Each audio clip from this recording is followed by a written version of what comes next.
In the clamor of our modern lives, where notifications chime incessantly and demands pile up like a mountain of worries, there exists a profound yet hidden knowledge, a treasure trove of tranquility that remains largely unexplored: the art of non-response.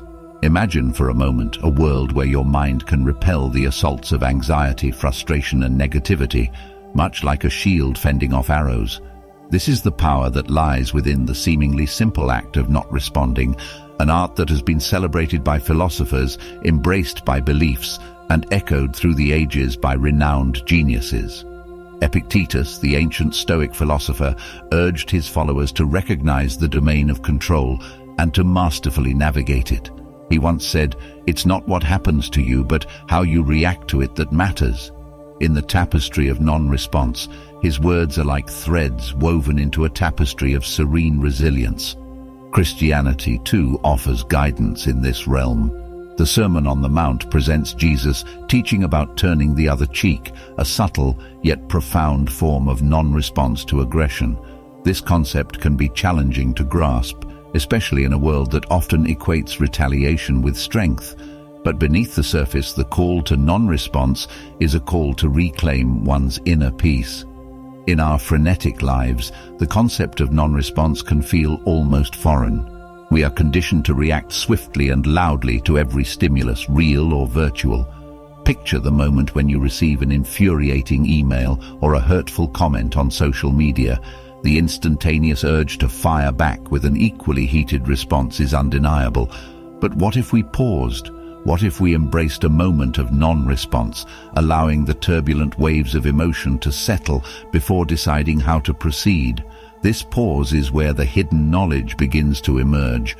Join me in the next part of this series as we delve deeper into the practical wisdom of non-response and explore how it can reshape our understanding of communication, relationships, and ultimately ourselves. The journey toward unlocking inner peace through the art of non-response is a path that requires courage, vulnerability, and a willingness to rewrite the narratives that have shaped our responses for so long. In the cacophony of modern existence, communication is a double-edged sword. It's a bridge that connects us, but it can also become a battlefield of misunderstanding and conflict. As we continue our exploration of the hidden knowledge of non-response, let's take a closer look at how this art can transform the way we engage with others and rewrite the script of communication. Think back to a recent conversation, maybe a disagreement with a friend or a heated discussion at work. How often do our responses become knee-jerk reactions, fueled by emotion rather than contemplation? In these moments, the power of non-response beckons us to step off the well-worn path of reaction and onto the less-traveled road of reflection. Søren Kierkegaard, the Danish philosopher, once wrote, "People understand me so poorly that they don't even understand my complaint about them not understanding me." His words echo the struggle we all face, the difficulty of transmitting our thoughts and intentions clearly. Non-response, surprisingly, can be the antidote. When we pause before reacting, we create a space for understanding to flourish. Consider the analogy of a garden.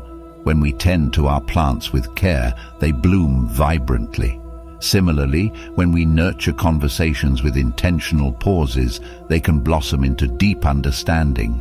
In our eagerness to respond instantly, we often trample the delicate shoots of connection that could have flourished with time. Albert Einstein once mused, "I speak to everyone in the same way, whether he is the garbage man or the president of the university." In this wisdom lies a valuable lesson for practicing non-response. Every interaction holds the potential for growth, and by choosing not to react impulsively, we honor the humanity in both ourselves and others. The next time you find yourself in a conversation that tugs at your emotions, try embracing a moment of non-response. Let your thoughts marinate and simmer like a stew, allowing the flavors of understanding to meld. As Lao Tzu said, "Silence is a source of great strength." In the silence of non-response, we uncover the strength to communicate more authentically, to listen more deeply, and to rewrite the script of our interactions. Join me in the final installment of this series as we explore the profound impact of non-response on our relationships and how it can become a compass guiding us toward greater empathy, connection, and inner peace. The journey we're on is not about mastering silence, but rather about finding our voice within it. As we conclude our journey through the hidden knowledge of non-response, we arrive at the heart of its transformative power, the realm of relationships and inner peace. In the symphony of human connection, where each note represents an interaction, non-response is the pause that adds rhythm, depth, and resonance to our interactions. Consider the concept of forgiveness. It's often said that forgiveness is not about condoning the hurt, but about freeing ourselves from the chains of resentment. Non-response shares a similar essence. When we choose not to respond in the heat of anger or offense, we release ourselves from the cycle of reactivity. We grant ourselves the space to heal and grow, just as we grant it to others. Mahatma Gandhi embodied this principle. His non-violent resistance was a symphony of non-response, a refusal to engage in the discord of violence and hatred. His approach was not passive, it was a proactive stance that shifted the narrative. In the tapestry of his actions, we find threads of non-response woven into a fabric of profound change. Let's journey back to the Sermon on the Mount, where Jesus spoke of turning the other cheek. In that act of non-response to aggression, we find not weakness but strength, the strength to transcend the immediate moment and connect with the larger tapestry of our shared humanity. Non-response is not an absence of action. It's a conscious choice of action. It's a choice to listen instead of react, to understand instead of judge, and to cultivate harmony instead of discord. It's the recognition that our emotions, though powerful, need not dictate our responses. Rumi, the 13th century Persian poet, once wrote, "Silence is the language of God, all else is poor translation." In this silence, the pause between stimulus and response, we discover the language of our truest selves.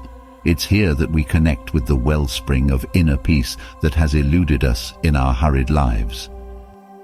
Picture a pond disturbed by ripples. When left undisturbed, the water clears, revealing its own still reflection. In the same way, non-response clears the waters of our minds, allowing us to see our own reflections without distortion. It's in this clarity that we find the path to inner peace, the kind of peace that radiates outward and touches every corner of our lives. So, my fellow travelers, let us embark on this practice of non-response with intention and courage. Let us embrace the pause, the silence, and the space between. As we navigate the cacophony of existence, may we become conductors of a symphony where each note, each interaction resonates with the melody of understanding, empathy, and serenity. In the art of non-response, we find not only a shield against the tumultuous world, but also a key to unlocking the treasure within, the treasure of inner peace. The journey is ongoing, but with every step, we inch closer to the harmonious rhythm that has always pulsed within us, waiting to be acknowledged and embraced.